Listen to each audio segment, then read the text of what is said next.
नमस्कार, news one India देख रहे हैं। यहाँ पर मैं हूं आपके साथ प्रभा जोशी। लखनऊ में बीएसपी सुप्रीमो मायावती ने बैठक बुलाई है। लोकसभा चुनाव में मिली हार की इस बैठक में समीक्षा होगी और देश भर के पदाधिकारियों के साथ मायावती समीक्षा करेंगी। लोकसभा चुनाव में शून्य पर बीएसपी रही थी। आज प्रदेश कार्यालय पर 11 बजे समीक्षा मायावती की ओर से इस बैठक में की जाएगी। बैठक में आकाश आनंद भी शामिल हो सकते हैं, ये भी बड़ी जानकारी मिल रही है, क्योंकि आकाश आनंद को एक बार फिर से बड़ी जिम्मेदारी पार्टी में मायावती ने दी है। तो लखनऊ में बीएसपी सुप्रीमो मायावती ने बैठक बुलाई है। लोकसभा चुनाव में मिली हार की समीक्षा इस बैठक में की जाएगी। तो देश भर के पदाधिकारियों के साथ समीक्षा बैठक मायावती की ओर से की जानी है। और जिस तरह से लोकसभा चुनाव में बीएसपी शून्य पर रही थी, आज इस बैठक में लोकसभा चुनाव में मिली हार को लेकर भी चर्चा होनी है। और चलिए ज्यादा जानकारी के साथ लखनऊ से हमारे संवाददाता अश्विनी द्विवेदी हमारे साथ जुड़ चुके हैं। अश्विनी, बीएसपी सुप्रीमो मायावती आज बैठक करने जा रही है।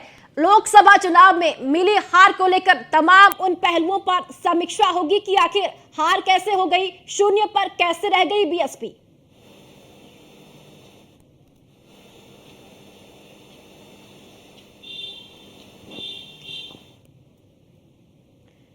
अश्विनी, क्या आप तक आवाज पहुंच रही है?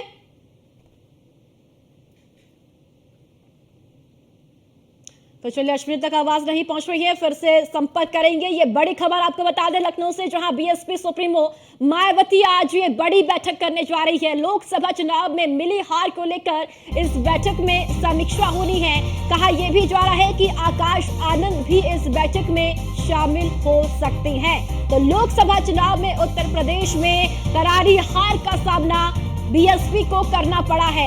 एक भी सीट बीएसपी उत्तर प्रदेश में जीत नहीं पाई है। इसी के साथ साथ आपको बताते चले कि जो प्रदर्शन 2019 में उत्तर प्रदेश में बीएसपी का था, 10 सीटें बीएसपी ने गठबंधन के साथ जीती थी। लेकिन 2024 के चुनाव में एकला चलो का ऐलान मायावती की ओर से किया गया और एकला चलो के साथ चुनावी मैदान में मायावती रही। लेकिन एक भी सीट मायावती उत्तर प्रदेश में जीत नहीं पाई। आखिर जीत नहीं पाने के पीछे की वजह क्या रही, आज उसको लेकर भी समीक्षा बैठक में चर्चा होनी है। तो चलिए, एक बार फिर से अश्विनी द्विवेदी हमारे संवाददाता हमारे साथ जुड़ चुके हैं। अश्विनी, बीएसपी सुप्रीमो मायावती बैठक करने जा रही है। लोकसभा चुनाव में जो हार मिली है, शून्य पर बीएसपी रही है, आखिर क्या वजह रही, क्या कारण रहे, उस पर आज समीक्षा होनी है। बिल्कुल बता दें आपको, बसपा सुप्रीमो मायावती एक आज बड़ी बैठक करने जा रही है, जिसमें बसपा के तमाम जो कैडर होंगे उत्तर प्रदेश या दूसरे राज्यों से, वो लखनऊ पहुंचेंगे। लखनऊ में बैठक होगी, बैठक में समीक्षा होगी कि आखिर हार के कारण क्या रहे हैं। क्योंकि इस बार जो बसपा है 0 सीट लाई, एक भी सीट जीतने में सक्षम नहीं रही है। हालांकि 2019 से तुलना करें, 2019 में समाजवादी पार्टी के साथ गठबंधन किया था बसपा ने और 10 सीटें उत्तर प्रदेश में जीती थी। तो निश्चित तौर पर कहीं ना कहीं इस बार एक बड़ा झटका लगा। इससे पहले भी देखा गया 2022 का विधानसभा चुनाव हुआ था, मात्र एक सीट जीतने में सफल हुई थी, उमाशंकर सिंह जो जीते थे। तो निश्चित तौर पर कहीं ना कहीं आज समीक्षा होगी। समीक्षा के कारण जो हार के कारण वो पता लगाए जाएंगे और कौन सा मेन मुख्य जो मुद्दा रहा जिसमें कहीं ना कहीं बसपा सफल नहीं रही, उस चीज को जानने की कोशिश की जाएगी। क्योंकि इस बार बसपा का मानना है कहीं ना कहीं कि जो दलित वोटर था वो कहीं ना कहीं ट्रांसफर हुआ है भारतीय जनता पार्टी और समाजवादी पार्टी में।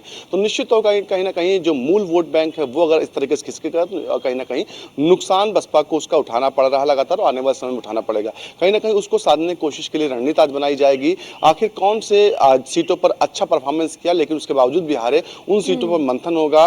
पिछले चुनाव की अपेक्षा में इस चुनाव में वोट परसेंट का अंतर कितना रहा, उस पर मंथन होगा।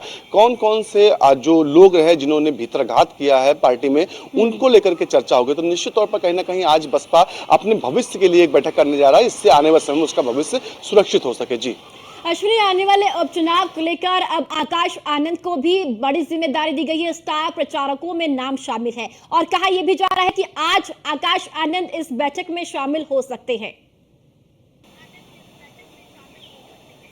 बिल्कुल, लोकसभा चुनाव में आकाश आनंद लगातार भाषणबाजी कर रहे थे और सीतापुर में ने एक भाषण दिया था जिसमें तमाम गलत तरीके से जो है समाज भारतीय जनता पार्टी पर वार किया था, जिसके बाद कहीं न कहीं उन पर मुकदमा भी दर्ज हुआ था। इसके बाद बसपा सुप्रीमो ने जो आदेश जारी किया था कि जो आकाश आनंद हैं फिलहाल के वो जो है चुनावी प्रचार नहीं करेंगे। निश्चित तौर पर क्योंकि आकाश आनंद लगातार बोल रहे थे, तमाम मुद्दे थे जो उनको उठाने की कोशिश कर रहे थे और कहीं न कहीं इसमें भारतीय जनता पार्टी को कहीं न कहीं असहज भी स्थिति में लाकर खड़ा कर दिया था।